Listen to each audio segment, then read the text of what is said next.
ꯂꯧꯃꯤ ꯈꯨꯗꯤꯡꯃꯛꯀꯤ ꯃꯪꯂꯥꯟꯅꯤ ꯃꯗꯨꯗꯤ ꯃꯈꯣꯏꯒꯤ ꯄꯣꯠꯊꯣꯛ ꯍꯦꯟꯅ ꯄꯨꯊꯣꯛꯂꯤꯕ ꯑꯗꯨꯕꯨ ꯃꯈꯣꯏꯒꯤ ꯊꯋꯥꯏꯃꯛ ꯑꯣꯏꯖꯔꯤꯕ ꯐꯧꯗ ꯇꯤꯟ ꯇꯥꯕ ꯍꯥꯏꯕꯁꯤ ꯂꯧꯃꯤꯁꯤꯡꯒꯤ ꯈ꯭ꯋꯥꯏꯗꯒꯤ ꯑꯋꯥꯕ ꯑꯃꯅꯤ ꯑꯗꯨ ꯑꯣꯏꯔꯕꯗꯤ ꯈꯨꯗꯣꯡꯊꯤꯕ ꯑꯁꯤꯗꯒꯤ ꯀꯔꯝꯅ ꯀꯣꯛꯀꯅꯤ ꯃꯈꯣꯏꯒꯤ ꯃꯪꯂꯥꯟ ꯀꯔꯝꯅ ꯃꯪꯐꯥꯎꯅꯒꯅꯤ ꯂꯧꯃꯤꯁꯤꯡꯅ ꯍꯧꯖꯤꯛꯇꯤ ꯀꯤꯅꯤꯡꯉꯥꯏ ꯀꯔꯤꯃꯠꯇ ꯑꯣꯏꯗ꯭ꯔꯦ ꯄꯨꯝꯅꯃꯛ ꯑꯁꯤꯗꯒꯤ ꯂꯧꯃꯤꯁꯤꯡꯒꯤꯗꯃꯛ ꯈ꯭ꯋꯥꯏꯗꯒꯤ ꯐꯔꯕ ꯑꯋꯥꯕꯁꯤꯡ ꯑꯁꯤꯕꯨ ꯀꯣꯛꯍꯟꯕ ꯉꯝꯕ ꯂꯥꯛꯂꯤ ꯚꯔꯣꯁ ꯁꯤꯖꯤꯟꯅꯕꯅ ꯑꯗꯣꯝꯒꯤ ꯐꯧ ꯄꯥꯝꯕꯤꯁꯤꯡꯗ ꯃꯥꯡ ꯇꯥꯛꯍꯜꯂꯤꯕ ꯇꯤꯟ ꯄꯨꯝꯅꯃꯛꯄꯨ ꯉꯥꯛꯊꯣꯛꯍꯟꯕ ꯉꯝꯃꯤ ꯚꯔꯣꯁ ꯁꯤꯖꯤꯟꯅꯕꯅ ꯄꯥꯝꯕꯤꯒꯤ ꯈ꯭ꯋꯥꯏꯗꯒꯤ ꯑꯐꯕ ꯍꯥꯏꯕꯗꯨ ꯑꯣꯏꯍꯜꯂꯤ ꯚꯔꯣꯁ ꯁꯤꯖꯤꯟꯅꯕꯅ ꯀꯟꯇ꯭ꯔꯣꯜ ꯇꯧꯕ ꯇꯤꯟ ꯈꯔꯒꯤ ꯃꯃꯤꯡ ꯄꯟꯖꯔꯕꯗ ꯃꯌꯣꯜ ꯆꯤꯛꯄꯤ ꯃꯅꯥ ꯀꯣꯟꯁꯤꯟꯕꯤ ꯍꯥꯏꯕꯗꯤ ꯁ꯭ꯇꯦꯝ ꯕꯣꯔꯔ ꯂꯤꯞ ꯐꯣꯜꯗꯔ ꯍꯥꯏꯔꯤꯕꯁꯤꯡ ꯑꯁꯤꯗꯒꯤ ꯉꯥꯛꯊꯣꯛꯄ ꯉꯝꯃꯤ ꯁꯤꯖꯤꯟꯅꯕꯤꯌꯨ ꯂꯧꯃꯤꯁꯤꯡꯒꯤ ꯊꯋꯥꯏ ꯑꯣꯏꯔꯤꯕ ꯑꯗꯃꯥꯒꯤ ꯚꯔꯣꯁ ꯁꯤꯖꯤꯟꯅꯕꯅ ꯆꯥꯊꯣꯛ ꯍꯦꯜꯍꯜꯂꯤ ꯚꯔꯣꯁ ꯁꯤꯖꯤꯟꯅꯕꯅ ꯄꯥꯝꯕꯤꯒꯤ ꯃꯔꯦꯛ ꯃꯍꯥꯎ ꯊꯣꯛꯄ ꯍꯦꯜꯂꯤ ꯚꯔꯣꯁ ꯁꯤꯖꯤꯟꯅꯕꯅ ꯈꯨꯗꯣꯡꯊꯤꯕ ꯄꯨꯝꯅꯃꯛꯇꯒꯤ ꯉꯥꯛꯊꯣꯛꯍꯟꯕ ꯉꯝꯃꯤ ꯂꯧꯃꯤꯁꯤꯡꯒꯤ ꯊꯋꯥꯏꯅꯤ ꯚꯔꯣꯁ ꯑꯗꯃꯥꯒꯤ ꯚꯔꯣꯁ ꯆꯥꯊꯣꯛ ꯍꯦꯟꯅ ꯂꯩꯍꯟꯕꯤꯌꯨ ꯄꯣꯠꯊꯣꯛ ꯍꯦꯟꯅ ꯄꯨꯊꯣꯛꯄꯗ ꯃꯇꯦꯡ ꯄꯥꯡꯂꯤꯕ ꯚꯔꯣꯁ ꯁꯤꯖꯤꯟꯅꯕꯤꯌꯨ ꯃꯁꯤꯗꯒꯤ ꯍꯦꯟꯅ ꯐꯕ ꯑꯇꯩ ꯑꯃꯠꯇ ꯂꯩꯇ꯭ꯔꯦ ꯑꯗꯃꯥꯒꯤ ꯚꯔꯣꯁ ꯐꯪꯐꯝꯁꯤꯡꯗꯤ ꯑꯦꯁꯤ ꯑꯦꯟꯇꯔꯄ꯭ꯔꯥꯏꯖꯦꯁ ꯁꯉꯥꯛꯐꯝ ꯑꯃꯗꯤ ꯑꯗꯣꯝꯒꯤ ꯃꯅꯥꯛ ꯅꯛꯄ ꯇꯤꯜꯍꯥꯠ ꯍꯤꯗꯥꯛ ꯌꯣꯟꯐꯝꯁꯤꯡꯗ ꯐꯪꯕꯤꯒꯅꯤ ꯈꯪꯍꯟꯖꯕ Panthoibi housing finance company limited PHFCL ꯑꯃꯁꯨꯡ ꯁꯤꯁꯇꯔ ꯀꯝꯄꯦꯅꯤꯁꯤꯡꯒꯤ ꯃꯥꯏꯀꯩꯗꯒꯤ ꯈꯪꯍꯟꯖꯔꯤ ꯃꯗꯨꯗꯤ ꯀꯝꯄꯦꯅꯤꯁꯤꯡ ꯑꯁꯤꯗꯒꯤ ꯂꯣꯟ ꯂꯧꯈ꯭ꯔꯒ ꯗꯤꯐꯣꯜꯇꯔ ꯑꯣꯏꯅ ꯂꯩꯔꯤꯕ ꯂꯣꯅꯤ ꯃꯦꯝꯕꯔꯁꯤꯡꯅ ꯂꯥꯛꯂꯤꯕ ꯖꯨꯂꯥꯏꯒꯤ ꯇꯥꯡ 15 ꯏꯪ 2022 ꯐꯥꯎꯕꯒꯤ ꯃꯅꯨꯡ ꯑꯁꯤꯗ ꯏꯁꯥꯒꯤ ꯂꯣꯟꯁꯤꯡ ꯁꯤꯡꯗꯣꯛꯄꯤꯒꯗꯕꯅꯤ ꯂꯣꯏꯅꯅ ꯍꯌꯦꯡꯃꯛ ꯍꯦꯗ ꯑꯣꯐꯤꯁ ꯑꯃꯁꯨꯡ ꯕ꯭ꯔꯥꯟꯆ ꯑꯣꯐꯤꯁꯁꯤꯡꯗ ꯂꯥꯛꯄꯤꯔꯒ ꯗ꯭ꯌꯨ ꯑꯦꯃꯥꯎꯟꯠꯁꯤꯡ ꯑꯗꯨ ꯁꯤꯡꯗꯣꯛꯄꯤꯌꯨ ꯊꯧꯁꯥꯕꯤꯗ꯭ꯔꯒꯗꯤ ꯏꯁꯥꯒꯤ ꯄ꯭ꯔꯣꯄꯔꯇꯤꯁꯤꯡ ꯁꯔꯐꯦꯁꯤ ꯑꯦꯛ 2002ꯒꯤ ꯃꯈꯥꯗ ꯑꯣꯛꯁꯟ ꯇꯧꯈ꯭ꯔꯒꯅꯤ ꯍꯥꯟꯅꯁꯨ ꯑꯣꯛꯁꯟ ꯇꯧꯕ ꯌꯥꯎꯈ꯭ꯔꯕꯅꯤ ꯈꯪꯍꯟꯖꯔꯤꯕ Panthoibi housing finance company limited PHFCL ꯑꯃꯁꯨꯡ ꯁꯤꯁꯇꯔ ꯀꯝꯄꯦꯅꯤꯁꯤꯡ ꯇꯧꯔꯥꯡꯕꯝ ꯂꯩꯀꯥꯏ ꯎꯔꯤꯄꯣꯛ ꯏꯝꯐꯥꯜ ꯌꯥꯏ ꯇꯦꯟꯗꯔ ꯂꯣꯇꯔꯤ ꯃꯔꯨꯞ ꯌꯥꯏꯔꯤꯄꯣꯛ ꯕꯖꯥꯔ ꯊꯧꯕꯥꯜ ꯗꯤꯁꯇ꯭ꯔꯤꯛ ꯃꯅꯤꯄꯨꯔ ꯌꯥꯏꯔꯤꯄꯣꯛ ꯕꯖꯥꯔꯗ ꯂꯩꯕ ꯌꯥꯏ ꯇꯦꯟꯗꯔ ꯂꯣꯇꯔꯤ ꯃꯔꯨꯞꯅ ꯁꯤꯟꯖꯕ ꯇꯦꯟꯗꯔꯁꯨ ꯑꯃꯗꯤ ꯂꯣꯇꯔꯤꯁꯨ ꯑꯅꯤꯃꯛ ꯌꯥꯎꯕ ꯃꯔꯨꯞ ꯑꯃ ꯂꯥꯛꯂꯤꯕ ꯁꯦꯞꯇꯦꯝꯕꯔꯒꯤ ꯇꯥꯡ 10 ꯏꯪ 2022ꯗꯒꯤ ꯍꯧꯖꯔꯒꯅꯤ ꯊꯥꯒꯤ ꯁꯦꯟꯊꯥꯡ ꯂꯨꯄꯥ 10,000 ꯑꯣꯏꯒꯅꯤ ꯑꯄꯨꯟꯕ ꯁꯦꯟꯐꯝꯅ ꯂꯨꯄꯥ 50,000 ꯑꯣꯏꯒꯅꯤ ꯃꯔꯨꯞꯀꯤ ꯄꯩꯁꯥ ꯃꯔꯨꯞ ꯂꯥꯎꯕ ꯂꯣꯏꯕꯒ ꯅꯨꯃꯤꯠ ꯑꯗꯨꯃꯛꯇꯗ ꯄꯤꯖꯒꯅꯤ ꯃꯔꯨꯞ ꯑꯁꯤꯒꯤ ꯑꯣꯔꯒꯅꯥꯏꯖꯔ ꯑꯦꯖꯦꯟꯠ ꯁꯤꯌꯔ ꯑꯃ ꯊꯥꯔꯒ ꯑꯄꯨꯟꯕ ꯃꯁꯤꯡ 251 ꯑꯣꯏꯖꯒꯅꯤ ꯃꯔꯨꯞ ꯑꯁꯤ ꯂꯣꯇꯔꯤꯅ ꯊꯥ 2 ꯇꯦꯟꯗꯔꯅ ꯊꯥ 4 ꯁꯥꯟꯅꯖꯒꯅꯤ ꯃꯔꯨꯞ ꯑꯁꯤꯗ ꯂꯣꯇꯔꯤ ꯐꯥꯎꯕ ꯃꯤ ꯑꯗꯨꯅ ꯅꯨꯃꯤꯠ ꯑꯗꯨꯗ ꯂꯨꯄꯥ 90,000 ꯐꯪꯒꯅꯤ ꯂꯣꯇꯔꯤ ꯋꯤꯅꯔ ꯑꯗꯨꯅ ꯊꯥꯒꯤ ꯁꯦꯟꯊꯥꯡ ꯃꯈꯥ ꯇꯥꯅ ꯍꯨꯜꯂꯔꯣꯏ ꯋꯥꯠꯍꯧꯔꯤꯕ ꯂꯨꯄꯥ 10,000 ꯑꯗꯨꯅ ꯃꯔꯨꯞ ꯍꯦꯛ ꯂꯣꯏꯕꯒ ꯄꯤꯊꯣꯛꯆꯒꯅꯤ ꯑꯍꯥꯟꯕ ꯇꯦꯟꯗꯔ ꯀꯛꯄ ꯃꯇꯝꯗ ꯂꯨꯄꯥ 9,000,000ꯒꯤ ꯃꯈꯥꯗ ꯏꯕ ꯌꯥꯗꯦ ꯃꯤꯅꯤꯃꯝ ꯇꯦꯟꯗꯔ ꯑꯦꯃꯥꯎꯟꯠ ꯑꯁꯤ ꯂꯨꯄꯥ 9,000,000 ꯑꯣꯏꯖꯒꯅꯤ ꯃꯦꯛꯁꯤꯃꯝ ꯇꯦꯟꯗꯔ ꯑꯦꯃꯥꯎꯟꯠꯅ ꯂꯨꯄꯥ 99,000 ꯑꯣꯏꯖꯒꯅꯤ ꯇꯦꯟꯗꯔ ꯐꯪꯈꯤꯕ ꯂꯧꯈ꯭ꯔꯕ ꯃꯦꯝꯕꯔꯁꯤꯡꯁꯨ ꯂꯨꯄꯥ 2,00,000ꯒꯤ ꯕꯦꯂꯦꯟꯁ ꯑꯁꯤꯅ ꯑꯔꯣꯏꯕ ꯂꯛꯀꯤ ꯗ꯭ꯔꯣꯗ ꯊꯝꯖꯒꯅꯤ ꯊꯥꯒꯤ ꯃꯔꯨꯞꯀꯤ ꯁꯦꯟꯊꯥꯡ ꯃꯔꯨꯞ ꯂꯥꯎꯒꯗꯕ ꯅꯣꯡꯃ ꯋꯥꯠꯂꯤꯉꯩꯒꯤ ꯃꯃꯥꯡꯗ ꯌꯧꯍꯟꯕꯤꯔꯛꯀꯗꯕꯅꯤ ꯃꯔꯨꯞ ꯃꯦꯝꯕꯔꯁꯤꯡꯅ ꯑꯍꯥꯟꯕ ꯁꯦꯟꯊꯥꯡ ꯍꯨꯟꯕ ꯂꯥꯛꯄꯤꯕꯗ ꯑꯗꯣꯝꯒꯤ ꯑꯙꯥꯔ ꯖꯦꯔꯣꯛꯁ ꯀꯣꯄꯤ ꯑꯃ ꯄꯥꯁꯄꯣꯔꯠ ꯐꯣꯇꯣꯒ꯭ꯔꯥꯐ 2 ꯑꯃꯗꯤ ꯃꯣꯕꯥꯏꯜ ꯅꯝꯕꯔꯒ ꯂꯣꯏꯅꯅ ꯄꯤꯁꯤꯟꯕꯤꯔꯛꯀꯗꯕꯅꯤ ꯑꯀꯨꯞꯄ ꯃꯔꯣꯜꯒꯤꯗꯃꯛ 9612346592 ꯂꯣꯏꯅꯅ 6033895100 ꯂꯣꯏꯅꯅ 7005441740 ꯑꯀꯨꯞꯄ ꯃꯔꯣꯜ ꯈꯪꯕꯤꯅꯤꯡꯂꯕꯗꯤ ꯂꯦꯡꯁꯤꯟꯕꯤꯔꯣ ꯌꯥꯏ ꯇꯦꯟꯗꯔ ꯂꯣꯇꯔꯤ ꯃꯔꯨꯞ ꯌꯥꯏꯔꯤꯄꯣꯛ ꯕꯖꯥꯔ ꯊꯧꯕꯥꯜ ꯗꯤꯁꯇ꯭ꯔꯤꯛ ꯃꯅꯤꯄꯨꯔ ꯁꯤꯖꯤꯟꯅꯕꯤꯌꯨ ꯑꯗꯃꯥ ꯀꯝꯄꯦꯅꯤꯒꯤ ꯅꯥꯄꯤ ꯍꯤꯗꯥꯛ ꯅꯔꯀꯤꯁ ꯅꯥꯄꯤ ꯍꯤꯗꯥꯛ ꯁꯤꯖꯤꯟꯅꯕꯅ ꯅꯥꯄꯤꯁꯤꯡ ꯃꯄꯨꯡ ꯐꯥꯅ ꯍꯥꯠꯇꯣꯛꯄ ꯉꯝꯃꯤ ꯅꯔꯀꯤꯁ ꯃꯇꯝ ꯆꯥꯅ ꯁꯤꯖꯤꯟꯅꯕꯅ ꯅꯥꯄꯤ ꯍꯧꯕꯒꯤ ꯆꯥꯡ ꯑꯃꯗꯤ ꯍꯥꯕꯦꯡꯕꯒꯤ ꯈꯨꯂꯪ ꯍꯟꯊꯍꯜꯂꯤ ꯄꯥꯝꯗꯕ ꯅꯥꯄꯤꯁꯤꯡꯒꯤ ꯃꯇꯣꯜ ꯆꯣꯡꯂꯕ ꯑꯃꯗꯤ ꯃꯅꯥ ꯑꯃꯗꯒꯤ 3 ꯁꯨꯕ ꯃꯇꯝꯗ ꯅꯔꯀꯤꯁ ꯁꯤꯖꯤꯟꯅꯕꯤꯌꯨ ꯅꯔꯀꯤꯁ ꯁꯤꯖꯤꯟꯅꯕ ꯃꯇꯝꯗ ꯄꯥꯝꯗꯕ ꯅꯥꯄꯤꯁꯤꯡ ꯏꯁꯤꯡꯗ ꯊꯨꯝꯖꯤꯟꯍꯟꯕꯤꯒꯅꯨ ꯑꯗꯨꯕꯨ ꯂꯩꯄꯥꯛꯇ ꯏꯅꯤꯜꯗꯤ ꯃꯇꯤꯛ ꯆꯥꯅ ꯂꯩꯍꯟꯕꯤꯒꯗꯕꯅꯤ ꯐꯪꯐꯝ ꯑꯦꯁꯤ ꯑꯦꯟꯇꯔꯄ꯭ꯔꯥꯏꯖꯦꯁ ꯁꯉꯥꯛꯐꯝ ꯑꯃꯗꯤ ꯑꯗꯣꯝꯒꯤ ꯃꯅꯥꯛ ꯅꯛꯄ ꯇꯤꯜꯍꯥꯠ ꯍꯤꯗꯥꯛ ꯌꯣꯟꯐꯝꯁꯤꯡ ꯂꯦꯡꯁꯤꯟꯕꯤꯔꯛꯎ AS ꯗꯦꯟꯇꯦꯜ ꯀꯦꯌꯔ ꯑꯊꯣꯛꯄꯝ ꯕꯖꯥꯔ ꯑꯣꯄꯣꯖꯤꯠ DC ꯑꯣꯐꯤꯁ ꯊꯧꯕꯥꯜ ꯍꯥꯏꯔꯤꯕ ꯗꯦꯟꯇꯦꯜ ꯀꯦꯌꯔ ꯑꯁꯤꯗ ꯌꯥ ꯁꯦꯡꯗꯣꯛꯄ ꯌꯥ ꯁꯠꯄ ꯌꯥ ꯃꯦꯟꯕ ꯌꯥ ꯇꯤꯟ ꯆꯥꯕ ꯌꯥ ꯍꯥꯞꯄ ꯌꯥ ꯕ꯭ꯔꯥꯆꯦꯁ ꯐꯥꯕ ꯍꯥꯏꯕꯗꯤ ꯌꯥ ꯀ꯭ꯂꯤꯞ ꯐꯥꯕ ꯌꯥꯒꯤ ꯑꯦꯛꯁ-ꯔꯦ ꯑꯁꯤꯅꯆꯤꯡꯕ ꯈꯨꯗꯣꯡꯆꯥꯕꯁꯤꯡ ꯂꯩꯖꯔꯤ ꯂꯣꯏꯅꯅ ꯅꯤꯡꯊꯧꯀꯥꯕ ꯈꯨꯗꯤꯡꯒꯤ ꯂꯥꯌꯦꯡꯕꯒꯤ ꯇꯤꯀꯦꯠ ꯐ꯭ꯔꯤ ꯑꯣꯏꯖꯒꯅꯤ ꯑꯀꯨꯞꯄ ꯃꯔꯣꯜꯒꯤꯗꯃꯛ 98633202154 ꯑꯃꯨꯛꯇꯪ ꯍꯟꯅ 98633202154 ꯂꯦꯡꯁꯤꯟꯕꯤꯔꯛꯎ AS ꯗꯦꯟꯇꯦꯜ ꯀꯦꯌꯔ ꯑꯊꯣꯛꯄꯝ ꯕꯖꯥꯔ opposite DC office Thoubal Admission open. Vision Creative School of Science Thawbal Okram School ashigi chatliba chahi asigi oina class 11 science da ming channaba form thaba hojari chahi ahom thangna na mahiroi amata fail oikidraba school ama oibata natana chatliba chahi asigi kosem na lauba class 12 exam da 16 position puthokraba school ashina handak chahi gi oina thamliba khodong chawa singdi HSLC exam English singani kungani thoida 75% amadi hena fanglakpa mahiroi singi oina entrance test tawda direct admission amadi course free oijagani HSLC exam English singani kungani thoida 80% amadi hena fanglakpa mahiroi singi oina school uniform amadi lyric sing lemna pijagani HSLC exam English singani kungani thoida 85% amadi hena fanglakpa mahiroi singi oina school uniform lyric sing amadi thagi scholarship pijagani entrance test da 80% fanglakpa mahiroi singi oina thagi scholarship pijagani yamna lairaba amasung kana laijadraba angang singi oina su tonganba seat khaktuna khudong chaba thamjari akupa marol gidamak 6009565877 7005653580 8787548272 loinana 7005015881 hairiba number sing asida pau birakpa yagani Lengsen Biro Manipur Nursing Institute Tentha 10+2 pass Sauruba Satri Singidamakt Oina 22-23 session na GNM Tambining Singna Manipur Nursing Institute Tentha Thobal District Manipur da Kudong Chaba Lejeri Sahi Kuding Apaba Satra Kya Putopuna Pandam Oriba Institute Asiga Kangnaba Sip Masing Karakhaktani Ahan Balakpada Kudong Chaba Pizeri Akupa Marol Gidama Manipur Nursing Institute Tentha Degi Khangbi Phom Phangphom Singh Manipur Nursing Institute Tentha Amadi Dr. Pratita Charitable Trust Khongjom Degi Lobi Akupa Marol Gidama 700-5541475 Loinana 9366-366-898 Amadi 961-2254-716 Ngasi Magtanabiu Unabiu Adomadongi 10+2 da Pass Tauruba Satri Singidama Manipur Nursing Institute Tentha Thobal District Manipur Kaksing World War II Memorial Run is big. COVID namaram oiduna chahi ani lepluruba matungda lakliba September gi tang 13 yaitharabu nomaijing numita ahum suba edition oina pangthok cheragani Kaksing World War II Memorial Run Healthy Society ama purukna buhunabada saruk gyajari ba Kaksing runners na organize tawjaba run asibu naha ahal khudim anu saruk gyabi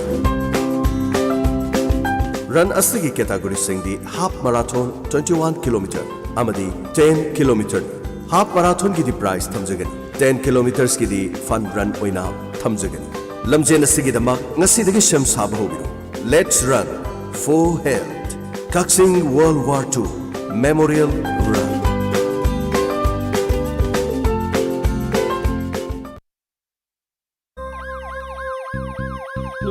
Lakle Inspector TAYAI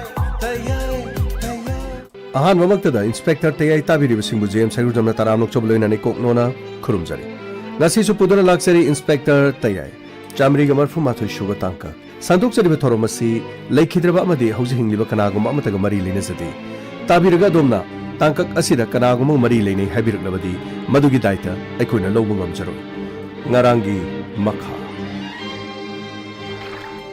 Karino ita nakhoi gi ising yam lalaga chale ibung ising lalaga chale sibo akhoi gi di asongi koiraga chalaga di thong macha ma lesne gari sapi ai adu sidadi san khoina lakpa lambi sidadi ising su yamna lo banatera khubom phawdani hajariba silalaga akhoi farm se dum changba yaba somda dum changasi isal khoi aduga akhoi gi yam bongo unaraga karino yok sangi thabal gi paisa su hoi ita paisa kyam haisige pibu pirak kadroita ai di pirak tong mal dira lupa sama cha chu piraga kaino ma chaw ga hairak tong mal adudi he ni he isan khoi karing do warun ek manung de changar ka de khoi gi yamung unar ka de ado karino sibo ma sagun ga syam lai san ga syam lai noi sidi ꯀꯔꯤꯅꯣꯕ ꯅꯣꯏ ꯁꯤꯁꯤꯕꯣ ꯑꯩꯅ ꯍꯥꯏꯗꯨꯗꯤ ꯑꯩꯈꯣꯏꯁꯤꯗ ꯑꯆꯧꯕ farm ꯑꯃ ꯇꯧꯒꯗꯧꯔꯤꯅ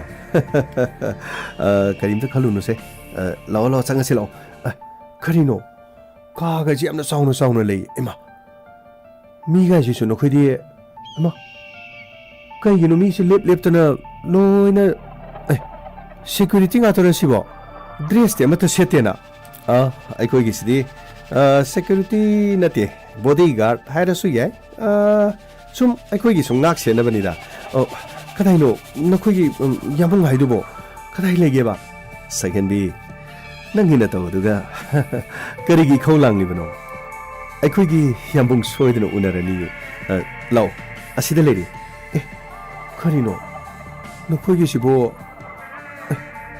ꯍꯩꯃꯥ ꯅꯈꯣꯏꯒꯤꯁꯤꯗꯤ ꯁꯨꯝ ꯀꯤꯁꯜꯂꯛꯑꯦꯕꯣ ꯑꯩꯈꯣꯏ ꯑꯍꯨꯝ ꯈꯛꯇꯒ ꯂꯥꯛꯑꯦ ꯅꯣꯏꯒꯤꯁꯤꯗꯤ ꯁꯨꯝ ꯀꯤꯁꯜꯂꯛꯑꯦꯕꯣ ꯀꯔꯤꯝꯇ ꯀꯤꯔꯨꯅꯨꯗ ꯏꯆꯜꯈꯣꯏ ꯑꯗꯣꯝꯒꯤ ꯅꯤꯡꯕ ꯊꯨꯡꯒꯗꯧꯅꯤ ꯑꯗꯣ ꯃꯐꯝ ꯑꯁꯤꯗ ꯑꯩꯈꯣꯏꯅ ꯂꯥꯛꯄ ꯌꯥꯗꯦ ꯍꯥꯏꯕꯗ ꯏꯆꯜꯈꯣꯏꯅ ꯌꯥꯗ꯭ꯔꯕꯅꯤꯅ ꯃꯐꯝ ꯑꯁꯤꯗ ꯑꯩꯈꯣꯏꯒꯤ ꯑꯃꯨꯛ ꯎꯅꯔꯒ ꯅꯈꯣꯏꯒꯤ ꯑꯅꯤꯡꯕ ꯊꯨꯡꯅꯅꯕ ꯀꯔꯤꯅꯣ ꯇꯥꯔꯤꯁꯤꯗꯤ ꯀꯩꯅꯣ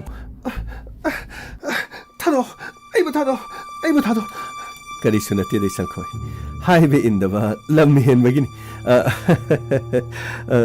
ꯀꯔꯤꯁꯨ ꯈꯜꯂꯨꯅꯨꯗ ꯀꯔꯤꯅꯣ ꯍꯥꯏꯁꯤꯕꯣ ꯍꯥꯏꯕ ꯏꯟꯗꯕ ꯂꯝ ꯍꯦꯟꯕ ꯑꯩꯈꯣꯏꯁꯨ ꯁꯨꯃꯥꯏꯅ ꯐꯥꯔꯒ ꯃꯐꯝꯁꯤꯗ ꯊꯝꯗꯣꯏꯔꯣ ꯏꯆꯜꯈꯣꯏꯗꯤ ꯀꯔꯤꯒꯤ ꯐꯥꯔꯨꯅꯦꯒꯦ ꯑꯩꯈꯣꯏꯅ ꯍꯥꯏꯕ ꯏꯜꯂꯒ ꯂꯣꯏꯔꯦꯗ ꯑꯩꯈꯣꯏꯅ ꯍꯥꯏꯕꯕꯨ ꯌꯥꯔꯗꯤ ꯏꯆꯜꯈꯣꯏ ꯀꯩꯁꯨ ꯇꯧꯔꯣꯏꯗ ꯑꯩꯈꯣꯏ ꯌꯥꯝꯕꯨꯡ ꯑꯁꯤꯗ ꯂꯩꯔꯤ ꯌꯥꯝꯕꯨꯡꯒ ꯎꯅꯔꯒ ꯑꯗꯨꯝ ꯈꯪꯅꯤꯗ ꯑꯁ ꯀꯃꯥꯏꯅ ꯇꯧꯅꯤ ꯏꯇꯥ ꯃꯣꯏꯒꯤ ꯃꯑꯣꯡꯁꯤꯗꯤ ꯌꯥꯝꯅ ꯀꯤꯁꯜꯂꯦ ꯃꯤꯒꯥꯏꯁꯨ ꯐꯥꯔꯒ ꯅꯨꯄꯤꯒꯥꯏꯁꯨ ꯀꯩꯅꯣ ꯀꯞꯄꯩ ꯃꯈꯣꯟꯒ ꯇꯥꯏꯁꯤꯕꯣ ꯑꯁ ꯑꯩꯈꯣꯏ ꯉꯁꯥꯏꯅ ꯆꯪꯉꯝꯗꯁꯨ ꯐꯗꯧꯅꯤ ꯌꯥꯎꯁꯪꯒꯤ ꯄꯩꯁꯥꯒ ꯑꯃꯠꯇ ꯄꯥꯝꯖꯗ꯭ꯔꯦ ꯑꯩꯈꯣꯏ ꯆꯠꯂꯨꯔꯁꯤꯔ ꯏꯕꯨꯡ ꯈꯣꯏ ꯑꯩꯈꯣꯏ ꯆꯠꯂꯒꯦ ꯑꯩꯈꯣꯏ ꯀꯅꯥꯝꯇ ꯀꯔꯤꯃꯇ ꯍꯥꯏꯔꯣꯏ ꯍꯣꯏ ꯌꯥꯔꯣꯏ ꯍꯟꯕ ꯌꯥꯔꯣꯏ ꯀꯩꯅꯣ ꯍꯥꯏꯁꯤꯕꯣ ꯑꯩꯈꯣꯏ ꯍꯟꯕ ꯌꯥꯔꯣꯏ ꯍꯥꯏꯁꯤꯕꯨ ꯀꯩꯅꯣ ꯑꯩꯈꯣꯏꯗꯤ ꯁꯤꯗꯩꯗ ꯁꯟ ꯁꯦꯝꯕ ꯂꯥꯛꯄꯅꯤ ꯀꯩꯅೋ ꯆꯤꯡꯗꯒꯤ ꯃꯅꯥ ꯃꯁꯤꯡ ꯈꯔ ꯍꯦꯛꯀꯦꯅ ꯂꯥꯛꯑꯒ ꯅꯣꯏ ꯊꯦꯡꯅꯔꯦ ꯑꯗꯨꯒ ꯌꯥꯎꯁꯪꯒꯤ ꯄꯩꯁꯥ ꯑꯃꯅꯦꯅ ꯍꯥꯏꯔꯒ ꯀꯔꯤꯅꯣꯕ ꯅꯣꯏꯒꯤ ꯑꯆꯧꯕꯈꯩꯗꯣ ꯑꯃꯠꯇ ꯎꯅꯔꯔꯣꯏꯁꯤ ꯑꯩꯈꯣꯏ ꯁꯟꯒ ꯑꯝꯇ ꯁꯦꯟꯖꯔꯔꯣꯏ ꯑꯩꯈꯣꯏ ꯆꯠꯆꯈ꯭ꯔꯒꯦ ꯀꯔꯤ ꯃꯐꯝ ꯑꯁꯤ ꯂꯥꯛꯑꯒ ꯅꯣꯏꯅ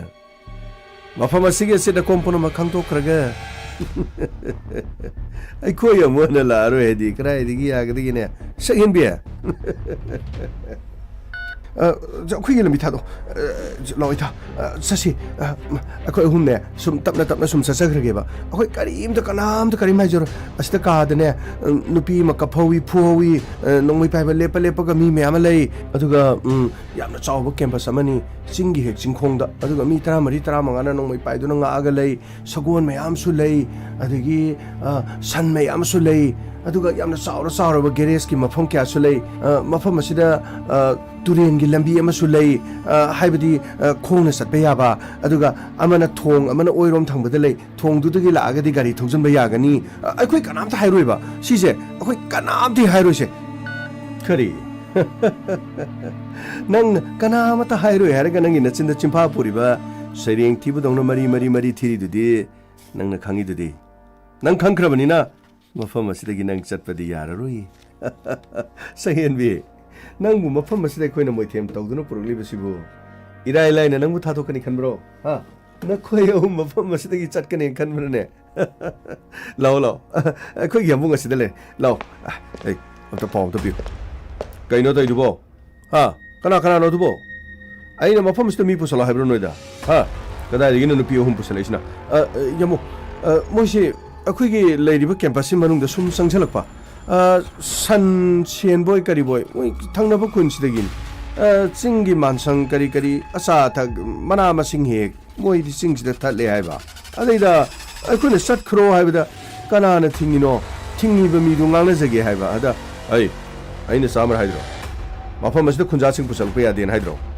hojiti mafam je pusalaga mafam sige asida kompono ma uramnina kamdau doriba ha asira khom singju urabani no jikam do deno yamu adugi di mokoi halan khidraga lore kare halan khidraga lore ai Noi mafam se kari kari ui. Karim tu ude. Akoi mafam sida kari ko mama the ujaba lei jadi. Akoi no uba hai babu ne. Mafam sida mi tara mari tara ngale ka sida nupi ama phubu gi makhon tai, kapu gi makhon tai. Aduga san sagol aduga yamna saurba campus ama aduga awang lom thamu dagi turien dagi khongna lan silaga mafam si changba ya. Aduga asomna kanana thong ama lei hai. Thong du dagi gari lan salak ya. Sidagi hena ikari mata khangdi na treita. Oh mani akhoi adu de hena kari mata khangdi. Akhoi kanam ta da kari mata haijaro. Kanam ta da kari mata haijaro. Mafam asiga sira kompona mak namin uro matung haira ibu aduga. Hajaro punchalo. Ka madam khoi hom chu punchalaga thamo. Mafam astagi nakoi amuhana satpa haibadi oirai. Kari na habisibo skari haiduno sibo nogi boss ro sibo yamu kari no yamu haidaina yamu aikoi kari mata tawjore ba akoi sasagrage ba akoi si khunggang chitagini akoi bunuk si bike doge adugi saru yauksangi be sakra habiyo ba akoi thabal matang jongjarugi akoi kari mata haijaro sida yamna chawbo project ama tawgodori akoi gi khunste so kana ne na haidaina adu yamu akoi da pasa kita habiyo ba natraita lo haijlo oh akoi gi pesa kita habiyo yamu ai nakoi humno mafam sida laga yauksangi pesa khaibe ai sibu nakoi da kana nage yamu akoi di karim ta haijaba nati nakoi gi leiri betu asigi moi mi ani hum sida ada thalaga ne pesa yauksangi chu lobu yani haina ge ga haina ru launa moi na haibe gi sida la ine ai ali je chumra no pe jeng jina hai je chumra kathai di gi no de yamu masak matau sum phaja bisde yamu sum kana ga dra na kari yamu ai la du ya bra ai khone tawri thabok si kaina mafam masida khunja sing changal kanu kilometer ani laping edigi na khoi sangwana sangalaga mafam masida nupi masak phajai na pulai si kaina ai hajalo kunjalo ka amada pulap tham yamu akhoi ba thadok pio kamai tawduni ta akhoi phajore kamai tawdono ai kunjalo ka amrungda pulap tonjala thonjala thamo pani yamu lawai chansing do kaino akhoi ba thado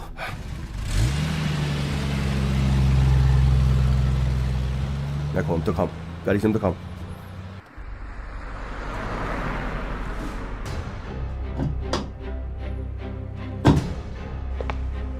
Sir, create no sir.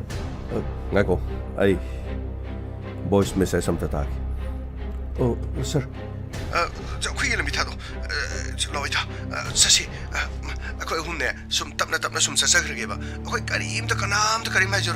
Asta ka dane nupi makaphawi phuwi nongmai paiba lepa ka mi me amalai aduga yamna chawba campus amani singi hek singkhongda aduga mi 30 35 na nongmai pai duna nga aga lei sagon mayam su lei adagi san mayam su lei aduga yamna chawra ba garage ki mafam kya su lei mafam asida turien gi lambi ama su lei haibadi khongna satbe yaba aduga amana thong amana oirom thangbada lei thong du dagi la aga di gari thongjan ba yagani akoi kanam ta hairoi ba sise akoi kanam ti hairoi se sir sibo kanano sir krai di no sir voice message sibo gamai plan amagi matungina hauji mafam madu koi akoi singnari ba system akoi mafam madu de sanction ta akoi ge drop spona ma makai hum dagi akoi sanction gani aduga mafam madu de leri ba punama akoi na fagan makoi mafam madu mang than gan thugai gan ngako voice message amagale noi mafam se kari wi karim tu de akoi mafam sida kari gumba ma the ujaba lei jati akoi no uba hai babu ne mafam sida mi 30 35 lei ka sida nu pi ma phubu gi makhon tai kapu gi makhon tai aduga san sagol aduga yamna saurba campus ama aduga awang lom thamu dagi turien dagi khongna lan silaga mafam si changba ya aduga asomna kanana thong ma lei hai thong du dagi gari lan salak bi sidagi hena ikari mata khangdi na treita oh mani akoi adu de hena kari mata khangdi akoi kanam ta da kari mata haijaro kanam ta da kari mata haijaro mafam asiga sera kompona ma namin uro matung haira ibu aduga hajaro punchalo ka madam khoi hum chu punchalaga tham mafam astagi nakoi amuhana satpa haibadi oirai sir karino moi pau pirak mi sing je fajan ke bai mong tawi sir makoi fajan kai aduga mafam adu danu pi ma kaptunu lei haiba se linthoi ogodor anyway amoire mafam adu de koi changchen na batakshi come on gari thoro phagni sir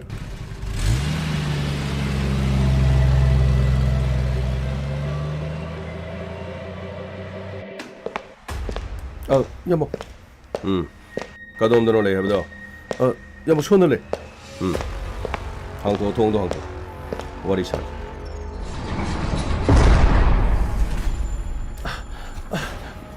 아이부타도. 나를 내려버디. 아이가 탱나시. 콧다 탕 피로. 아두가 탕 아마만 빠르게 틴다나시. 그리기도부터 방은 손미는 비무사 아무 마파 마시다 파진 돈을 탐나가 까람마 통나부 올리버노. 낭기 통나도버디 타갈래. 아두가 아이코이가 분나 타복 도미나라버디 낭기암 까나가. 린토이. 낭보 그나 마파 마시다 루이신게 망한게 하이버다. 까나마다 까리마다 강가다마나디. 낭보 그나 로이 보이나 하이. 마두디 ꯑꯩꯈꯣꯏꯅ ꯄꯤꯔꯤꯕ offer ꯈꯔꯁꯤ ꯅꯪꯅ ꯅꯪꯅ ꯃꯈꯥ ꯇꯥꯅ ꯑꯩꯈꯣꯏꯒꯤ ꯃꯔꯝꯗ ꯏꯔꯒ ꯑꯩꯈꯣꯏꯒꯤ ꯃꯔꯤ ꯂꯩꯅꯕ ꯀꯔꯕꯥꯔꯁꯤꯡꯗ ꯑꯌꯦꯠꯄ ꯄꯤꯔꯤꯕꯁꯤ ꯌꯥꯝꯅ ꯊꯨꯅ ꯊꯥꯗꯣꯛ ꯑꯗꯨꯒꯤ ꯁꯔꯨꯛ ꯑꯩꯈꯣꯏꯗ ꯃꯇꯦꯡ ꯄꯥꯡ ꯍꯤꯡꯕꯗ ꯄꯩꯁꯥ ꯆꯪꯏ ꯄꯩꯁꯥ ꯗꯔꯀꯥꯔ ꯂꯩꯕ ꯄꯨꯝꯅꯃꯛ ꯑꯩꯈꯣꯏꯒꯤ ꯃꯥꯏꯀꯩꯗꯒꯤ ꯄꯤꯌꯨ ꯀꯔꯕꯥꯔ ꯑꯁꯤꯗ ꯅꯪ ꯌꯥꯎꯁꯜꯂꯒ ꯑꯩꯈꯣꯏꯒꯤ ꯃꯇꯦꯡ ꯄꯥꯡꯉꯨ ꯍꯥꯏꯕ ꯅꯠꯇꯦ ꯀꯔꯕꯥꯔ ꯑꯁꯤꯗ ꯅꯪꯅ ꯆꯥꯎꯌꯦꯡ ꯌꯦꯡꯉꯨ ꯑꯩꯈꯣꯏꯗ ꯑꯄꯟꯕ ꯑꯌꯦꯠꯄ ꯂꯥꯛꯀꯗꯕ ꯄꯨꯝꯅꯃꯛ ꯅꯈꯣꯏꯗ ꯏꯟꯐꯣꯔꯃꯦꯁꯟ ꯐꯪꯒꯅꯤꯗꯅ मधु पुनः मधु मतम साना अखोई इन्फॉर्मेशन पीरबदी नंगी से कानबा फंगनी ऐ मधुदा करी मतंग अमोय ऐ मधुदा यावबुसु अमोय नखोई ऑफर सु पामते नखोई न पीबा पैसा ऐ मधुगी दम ऐ हिंग बनाते ऐ मधुगी पैसा दो ऐ पामते ने थोई खलुदा ऐ खोई न पीरिबा ऑफर से कना मत द पीरिबा नंगी नमान बीरो मलागी मा के सोखिबा चंखिबा सेल थुम दसु ऐ खोई न हंजन माकी जद अखोन सोखिबा लेते नंग सुम मफम से अखोनी जद सोखो लेते करिगु महारी वफम से याद्रगदी मधुगी तायोन ब पुनमक्त लाकसु कनाना खंग नंग नै अखोगी मांगहन किबदुगी हायरगदी मफम मसिद नंगु कोम म तोखथोरगा नुंग लेंगोय थिलगा पुलप बिलामती सीमेंट हेजिन खरगा लेरोन चलगे हायबसे अखोइन खनरबन मधुगिदमक्ता सेम साबा पुनमक्सु लोरबनी अदुगु मसिमति कलो नंगोन पीरिबा अरोइबो ऑफर असिना याय अमा सुंग्यादे अदुगा यारबदी नंगी कानाबोयगनी याद्रगा नंगसिदी नंगी अरोइबो इबा थाबने मधु ऐ करिसु चिंगनबा लैते ऐ सिरबसु ऐ सिगने मधुदा ऐ करिगुम अमदा चिंगनबा लैते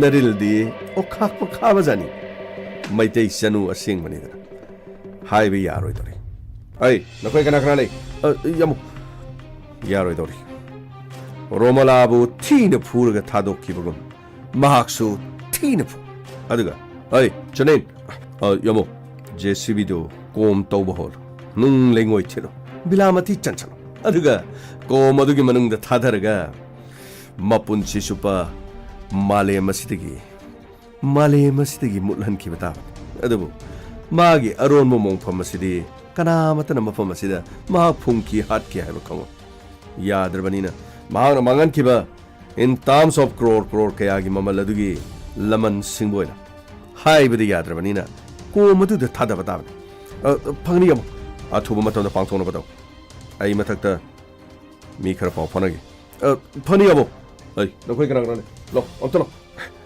시 프로 푸버 호스로 타도 까리 타도과 까리 타도과 낭부 나 시들 로신 게 더러분 로 봐요 먹고 좀 봐요 타도 하니까 까리게 타도가니 아 코이너도 파버 오파르마 피버 파워다 낭니 야다마 하드가 낭기 나마 하나비 로말라기 분시 마두디 코이너 짱기행위나 마부 카라 푸제르가 타도기면 낭기 분시딩가 시디 꼬마먹이 많은다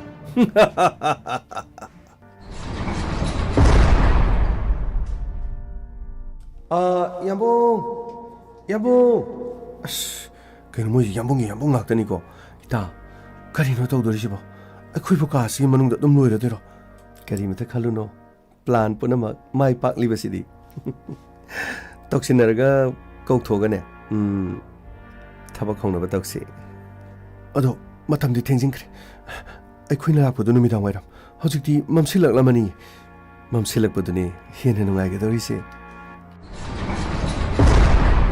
Hey, karigino noina khoi kaurido. Kaasi manungdo khoina thammi. Tumina dum layadro. Karigino kauridubo. Waro biya diamu. Aikhoi kari so haijaba sunasidi. Amuk punsan ge su punsan biyoba. Nakhoi gi sigi kaasidi washroom leitiye. Akhoi washroom amta changjage ba. Please, akhoi ki bana loire ba. Phare phare. Lam heladi ko yaro ko. Lao lao. Tolo. Sonda. Kadai wai dino washroom bo. Chalo. Asi paring je chalo. Hoi. Yam saugali. Akhoi kari so haijaba sunati. Yok chong paisa khaiba laga. Phajalaga thambi. Ado adum thambiyo ba. Washroom da kadai wai dino. Lere asigi taning se chang. Yare adudi. Adai de lehoro. Yare. Lao ita. Lao chasi lao. Lao.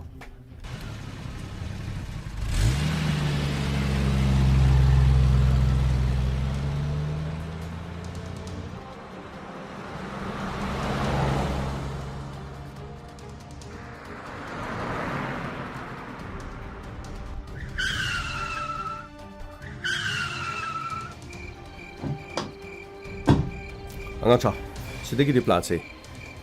Aikhoi gari thokjan biyar. Gari thokjalagadi pharak ta sadai. Aduga makhoi gi leriba sigi farm house asigi oirom thamgi thongasida nakhoi team khara. Rahul, sir. Nakhoi gi team khara. Aini ingedek pirapaga nakhoi na som site gari thokjalo. Aduga aikhoi som site sigi amamagi khudong chaba selorga. Turian silan salaga khoi changchana bhonar. Aduga aikhoi na manung hege okkibaga pau pirakan. Maduga matungda nakhoi na makhoi gi thong jaga sila thok manung na thokjal kadam. Furniture. Aduga Rahul, sir. Tharo koi nupi gi timdo moi hola kadam ni somna kana gari da furniture chaslo sir krino size de khara mam manager gamai tamna dum lo sir mokoi gi turen hai gu sir turen silai sangjalo adu wai gi nakoi kana mata ne hana no makeup thok ya diko ai order ya guna phagni sir no somdalo chalai no nanchi sir isingsi de inge sir kari ni gomai nang haijubo ising inge haijubo kaino sum khangteng thengak pas dani de sir lao sangjalo sidi English film gi mong ni tori lon soma kanalo demo sir sador sir lo tum ka som sir kari ni mo koi swai de khong mu se kari sing jin pura but ki mong du khong ni kari no thabak se dum kan na su lai kra ma le no se sing ji dum te kok dum tau le su kari gam ji yare ga mai kari no wa chami chami ngi de bo sorry sir no ka khalo song ka khalo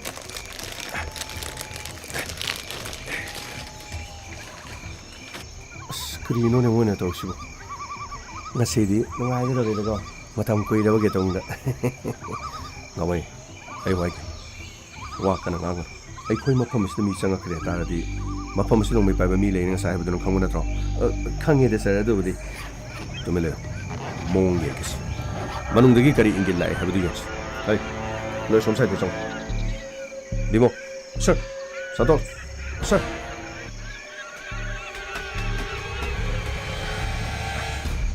no come som sai de lo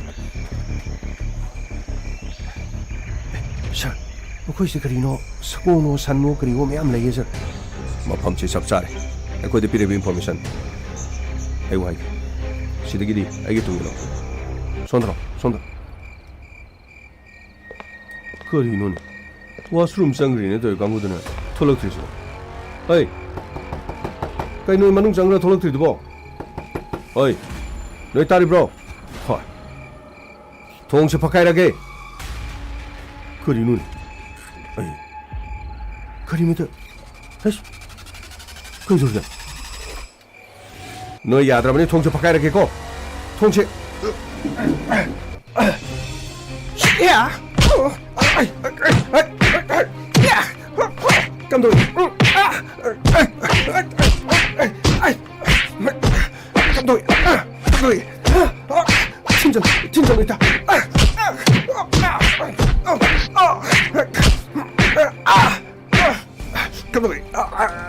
타도 그리 타도 봐. 누피니네 무시키다 다이네. ꯅꯨꯄꯤꯅꯦꯅ ꯌꯥꯝ ꯎꯁꯤꯠꯈꯤꯗꯦꯗ ꯅꯉꯥꯛ ꯁꯃꯗꯣ ꯂꯩꯊꯠꯀꯦ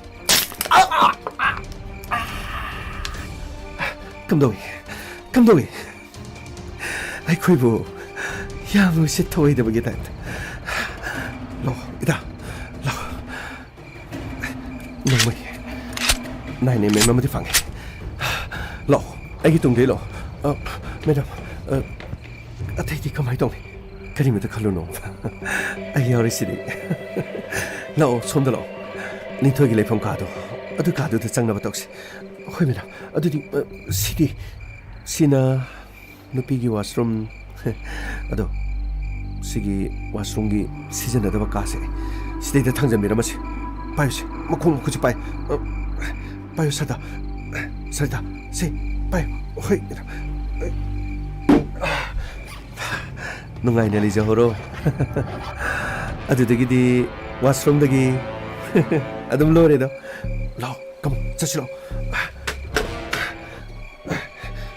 ꯁꯣꯝ ꯀꯥꯗ ꯂꯥꯛꯑꯣ madam ꯑꯁꯤꯗ ꯃꯤ ꯑꯃ ꯂꯩ ꯉꯥꯏꯈꯣ ꯑꯗꯨꯝ ꯑꯩ ꯇꯧꯒꯦ ꯅꯣꯏ ꯑꯅꯤꯁꯤ ꯂꯩꯔꯝꯃꯣ ꯑꯗꯨꯒ ꯀꯅꯥꯅꯣ ꯅꯪ ꯁꯣꯝꯗ ꯂꯩꯗꯤ ꯀꯩꯒꯤ ꯑꯩ ꯅꯈꯣꯏ ꯌꯥꯝꯕꯨꯡꯅ ꯃꯣꯏ ꯀꯥꯗ ꯂꯥꯛꯑꯣ ꯍꯥꯏꯌꯦ ꯅꯈꯣꯏ ꯌꯥꯝꯕꯨꯡꯒꯤ ꯀꯥꯕꯨ ꯀꯗꯣꯝꯗꯅꯣ ꯑꯁꯦꯡꯕ꯭ꯔꯥ ꯍꯥꯏꯁꯤꯕꯣ ꯃꯥꯅꯤ ꯂꯥꯛꯑꯣ ꯑꯗꯨꯗꯤ ꯁꯣꯝꯗ ꯂꯩ ꯉꯥꯏꯈꯣ ꯀꯔꯤ ꯅꯈꯣꯏ ꯌꯥꯝꯕꯨꯡꯒ ꯎꯅꯗ꯭ꯔꯤꯉꯩꯗ ꯅꯪꯒ ꯋꯥꯔꯤ ꯑꯃꯇ ꯁꯥꯟꯅꯈꯤꯁꯦꯅ ꯇꯧꯕ ꯀꯔꯤ ꯋꯥꯔꯤ ꯀꯩꯅꯣꯅꯤ ꯁꯤ ꯅꯪ ꯁꯤꯗ ꯂꯦꯞꯄꯤꯁꯦ ꯀꯔꯤꯒꯤꯅꯣꯕ ꯑꯗꯨ ꯅꯉꯣꯟꯗ ꯍꯥꯏꯕ ꯌꯥꯗꯦ ꯅꯉꯣꯟꯗ ꯍꯥꯏꯕ ꯌꯥꯕ ꯅꯠꯇꯦ ꯅꯠꯇꯦ ꯀꯅꯥꯝꯇ ꯍꯥꯏꯗꯣꯛꯑꯦꯕ ꯀꯥꯁꯤꯗ ꯃꯤ ꯂꯩꯇ꯭ꯔꯒꯗꯤ ꯅꯪꯒ ꯑꯩꯒ ꯋꯥꯔꯤ ꯑꯔꯣꯟꯕ ꯑꯃ ꯁꯥꯟꯅꯕ ꯌꯥꯏꯗꯅ ꯌꯥꯔꯣꯏ ꯑꯗꯨ ꯌꯥꯔꯣꯏ ꯀꯥꯁꯤꯗ ꯑꯩꯈꯣꯏꯅ ꯐꯥꯔꯤꯕ ꯅꯨꯄꯤꯗꯣ ꯂꯤꯟꯊꯣꯏ ꯍꯥꯏꯗꯨ ꯁꯤꯗ ꯂꯩꯔꯤꯕꯅꯤ ꯑꯩꯈꯣꯏꯅ ꯃꯥꯕꯨ ꯆꯩꯅ ꯈꯔ ꯐꯨꯈ꯭ꯔꯦ ꯃꯐꯝ ꯑꯁꯤꯗ ꯃꯥ ꯂꯩꯔꯤ ꯃꯗꯨꯒꯤꯗꯃꯛꯇꯅ ꯑꯩ ꯁꯤ ꯆꯪꯉꯤꯁꯤ ꯑꯗꯨꯒꯤ ꯑꯣꯏꯔꯦ ꯑꯗꯨꯗꯤ ꯅꯪꯅ ꯊꯟꯗꯔꯣ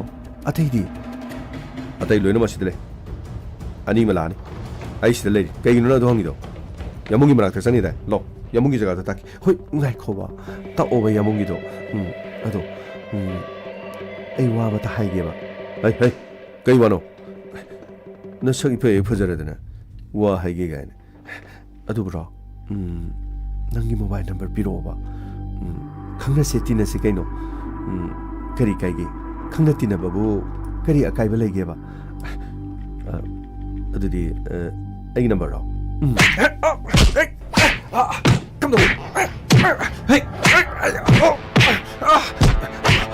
ꯃꯌꯥꯝꯁꯦ ꯐꯨꯈ꯭ꯔꯦ ꯁꯤꯁꯨ ꯂꯥꯛꯑꯣ ꯆꯪꯊꯣꯛꯁꯤ ꯂꯥꯛꯑꯣ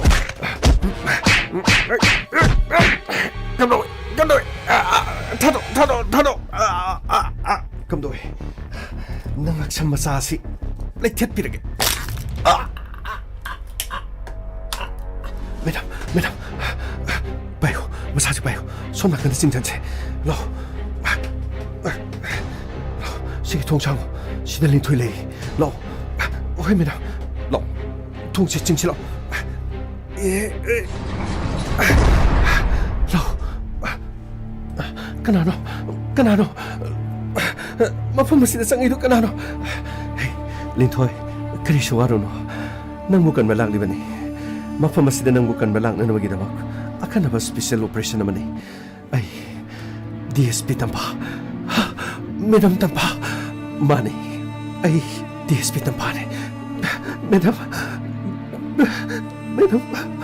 ꯁꯤ ꯀꯞꯀꯅꯣ ꯀꯔꯤꯒꯤ ꯀꯞꯄꯤꯅꯣ ꯑꯩ ꯂꯥꯛꯅꯕꯁꯤꯗꯤ ꯍꯧꯖꯤꯛꯇꯤ ꯀꯅꯥ ꯑꯃꯠꯇꯅꯁꯨ ꯅꯪꯒꯤ ꯅꯇꯨ ꯇꯦꯛꯍꯟꯕ ꯌꯥꯔꯔꯣꯏ ꯑꯩꯈꯣꯏ ꯃꯐꯝ ꯑꯁꯤꯗ ꯂꯩꯔꯦ ꯍꯥꯏꯕꯗꯣ ꯑꯩ ꯇꯌꯥꯏꯗ ꯏꯟꯐꯣꯔꯃꯦꯁꯟ ꯄꯤꯈ꯭ꯔꯒꯦ ꯑꯩꯈꯣꯏꯅ ꯃꯐꯝ ꯑꯁꯤꯗ ꯁꯟ ꯁꯦꯟꯕꯤ ꯁꯥꯗꯨꯅ ꯃꯐꯝ ꯑꯁꯤꯗ ꯅꯝꯗꯨꯅ ꯆꯪꯂꯛꯅꯕ ꯍꯣꯠꯅꯔꯛꯈꯤꯕꯅꯤ ꯑꯗꯨꯒ ꯁ꯭ꯄꯥꯏ ꯐꯣꯟ ꯃꯆꯥꯁꯤꯃ ꯄꯥꯏꯔꯒ ꯄꯥꯎ ꯐꯥꯎꯅꯗꯨꯅ ꯃꯐꯝ ꯑꯁꯦ ꯄꯨꯝꯅꯃꯛ ꯃꯅꯤꯄꯨꯔ ꯄꯨꯂꯤꯁꯅ ꯀꯣꯏꯁꯤꯟꯗꯨꯅ ꯂꯩꯈ꯭ꯔꯕꯅꯤ ꯀꯔꯤꯃꯇ ꯈꯜꯂꯨꯅꯣ ꯍꯧꯖꯤꯛꯇꯤ ꯑꯩꯈꯣꯏ ꯃꯐꯝ ꯑꯁꯤꯗ ꯂꯩꯔꯕꯅꯤꯅ ꯊꯕꯛ ꯍꯧꯅꯅꯕꯒꯤꯗꯃꯛ ꯄꯥꯎꯗꯨ ꯄꯤꯈ꯭ꯔꯒꯦ ꯃꯦꯗꯥꯝ ꯊꯥꯒꯠꯆꯔꯤ ꯃꯦꯗꯥꯝꯅ ꯃꯇꯝ ꯆꯥꯅ ꯂꯥꯛꯄꯤꯕꯁꯤꯒꯤꯗꯃꯛ ꯑꯩꯕꯨ ꯃꯈꯣꯏꯅ nung lengoi cement thilaga kom amada aibu phunjangani haiduna makhoina plan tawiba madu punamakto hojikti ariamba oirani yengo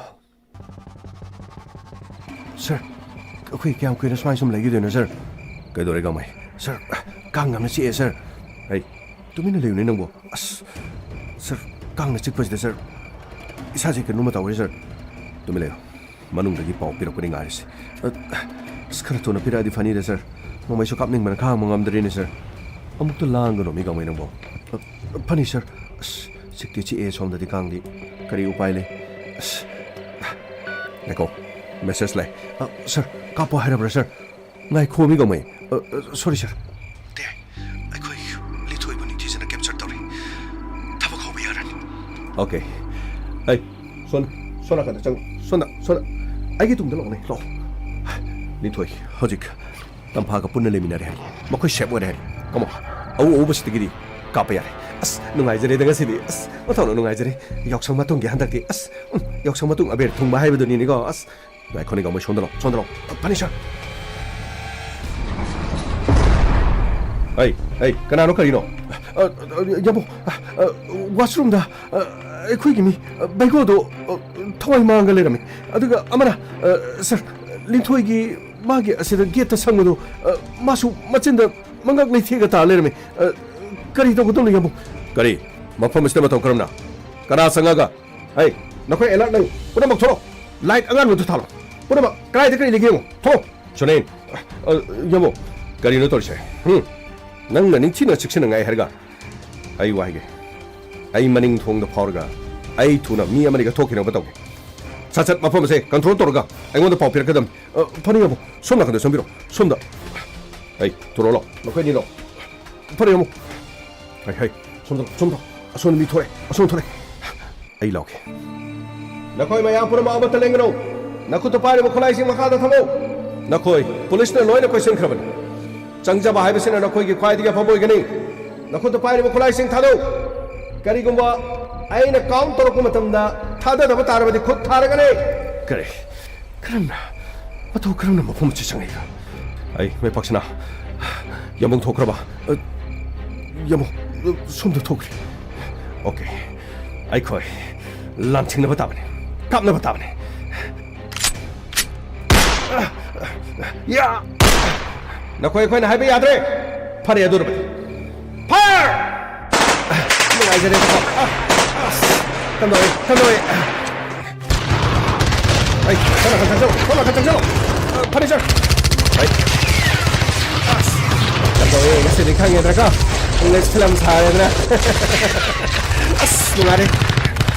어이, 라훌. Sir. 너코이 조기한 놈다 통도록 해야 하니. 나드가. 내 토이 조기한 딸 따오도록 내려버니. 너코이 조기한 놈다 정신을 못 떨어. 아니, sir. 에이, 가만히 소근이 고. Sir, 수그런 말음다 레비오네, sir. 너코이 수그리노 에케이게 양나 파이네, sir. 파이게. 드럭 마피아 같다. 안가 뭔가. 아무튼 님나 다르다. Amerika kagreerna.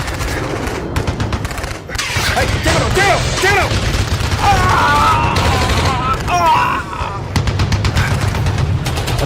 Ane Amerika kagre.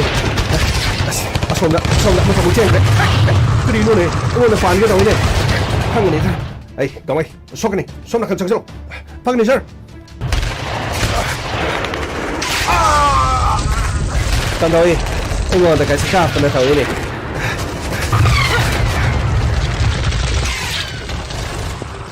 Nungai jare ta ko.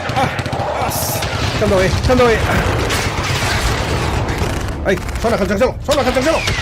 Phani sir. Ai. Tandoi, ngasi di khang yadra ka. English film tharena. Nungare. Ai, khong. Sister. Somda. Phane am di tat khrabni da krino. Kaya lerong gidoi jano sibo. Ai, sekslo. Somna kan de lumuga lerong ni. Asida malere. Asida lume. Ai. Naku taklo. Inspector. Kutangalo. Ngasidi. Aroi belan pamoy gedabane. Oh, aroi belan pamoy gani. Na thoi mangu ta de na.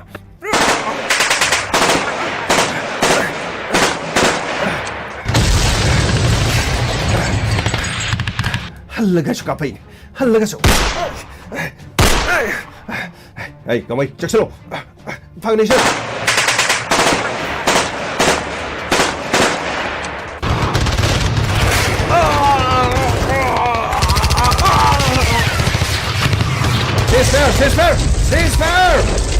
Ceasefire!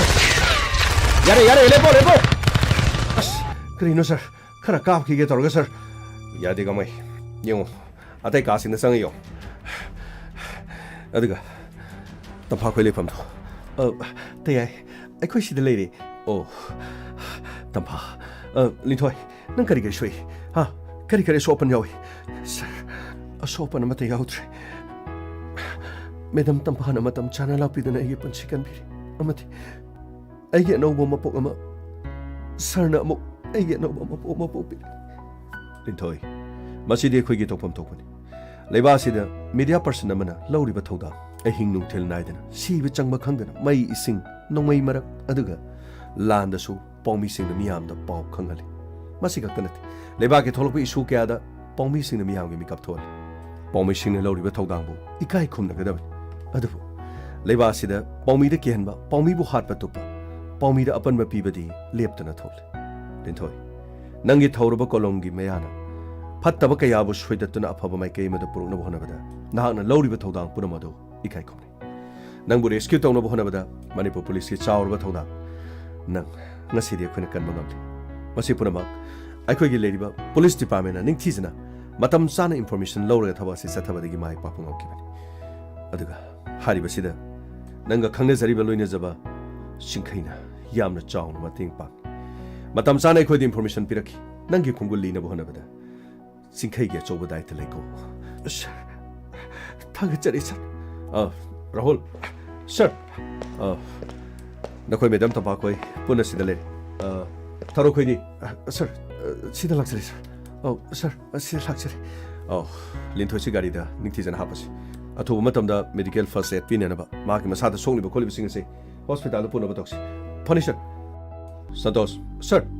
Mapam asigi makhoi gi leriba ka singa siloina check tho. Kari pochai lei habiyo. Adu makhoi kana hingi. Kana soi habiyo. Sir. Makhoi ahum amadi serious sir. Aduga hana ani mana madam tampa gi normal. Adu de puna mari. Aduga ataidi. Sir. Ataidi pibam thina sok. Hingani habedi thajaba wali sir. Anyway. Loina mag ambulance ta puna na batawsi. Aduga mapam asida lei polam sing. Ai yada polam kya. Kujo kalai kya lei habena singbudo. Munna mukta check taw. Phani sir.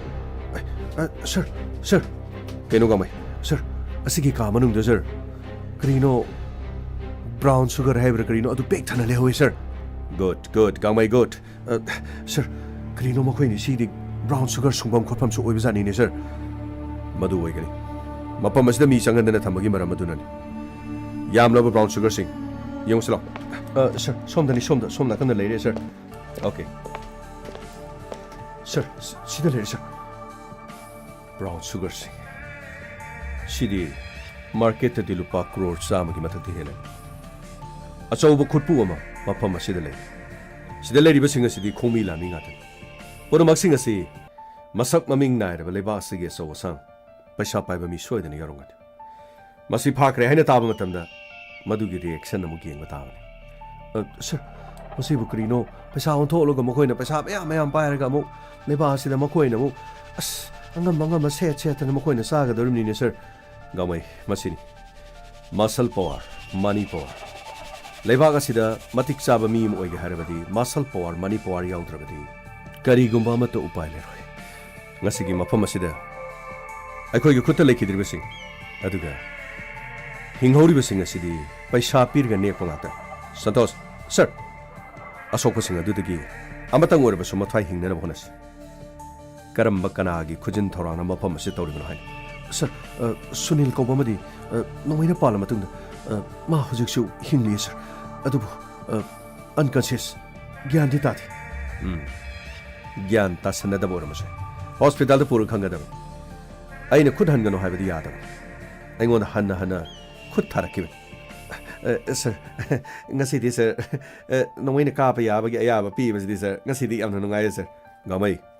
nongmaina kapaga hatlaga yaba pikibanati khulai thado haiduna warning tawbadi yadabanina makhoina khut hana tharakibani adurabadi hallaga kapataba hallaga kapadi siredana aduga tawriba thabo sijo leibaki miyamgi yeknaba miyo singna tawba thabo as adugi sir amata hingandabana faida sir karino kharga sokpa sing sijo adum makokta maru mama kapsan bibna faroidro sir gamai adu yadre thawdo asida kana yawi kana sene lebaki maru iba kana sene hebadu interrogation taraga wahang pahang bagi tangai fadaba lei aduga atai ka sing sang sang yung kuju kulai sing atai atai lebra kari lege do muni yanko aduga mapam asida leriba JCB kari gi mukta leriba leibak leimai sing asi tawra yenga kuju kulai ne singba kya marum box phumduno leramse madu khakta natara mapam asida chauba mongpham mo eramse maramdi linthoi bu mapam asida nung lengoi chanselaga phumna phona ki adorabadi mapam khangna ma ki ba mioi kya marum su mapam asida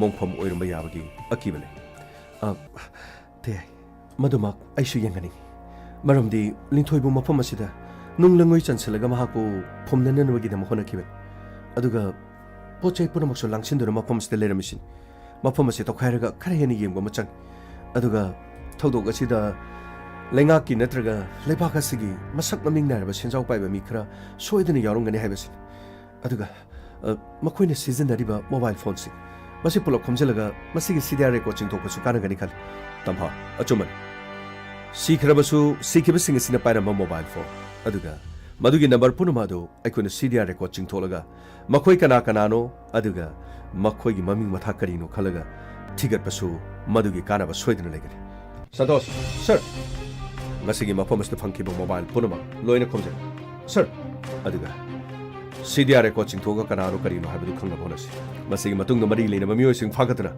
machin hangaga lebakki achouba asang oirabasu punama ado sing thoktuna makhoina tawriba amotpa akai sing ado sengdokna namagi nam honamitis yung kasing sang yung aduga ako ambulance gari labra sir gari yorani sir okay asiba singa je hapsalo asokpa sing hospital da purga Makoibu machin hangnena bagidama honasi tapa lithoi gananga aduga nange tim hana hospital da chalaga phase pinana batoro parete adudi akhoi halamagi lithoi lo chana batoksi nangi ma pabungna su nangbu khorona ngai dunu lerabani aduga nakhoi gi da sing khaina su tharo adudi akhoi hana chalamase sarita sarda lo hoi mira Sidi nungai bena sidi da namai ka ba so patana phange krino yoksang matung na abe thong ba hai bani ni krino ne asfar ka pani ko hatta ba mi sing de sumai na hato ato ko lotion ma sina phaida kri kana ne kok sana na bani da gamai makha ta ba yam no wal mapa masde siri ba singas ti mapu na mapu thi ga da bo wal as sir mapu sing du ga mo ka kap na re di mo nungai ga ni sir makoi sing asi krino mata hekta laga hatri ba phaw de ba si de santi le re krino khang de da siguma macha masu sing hat pana ta senari ba sing asi su putho ka tna hala de le ba asi de drug ki samasya si khara di pha ga da bani da gamai madu bungam la badi lamda masdi gi drug maru phukna muthat pangam ga adu khara wa ga dori Lakle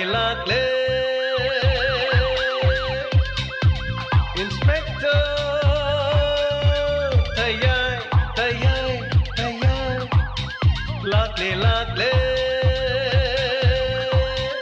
Lakle Inspector Tayai Uthanaba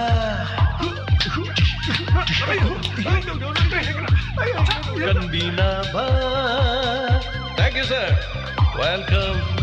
Uthanaba. Kanbinaba. Inspector. Tayai. Yamna nungairaba paujela rural area da leriba class 10 pass taruba masagi sahi tara nipan digi na kuntra manga fawgi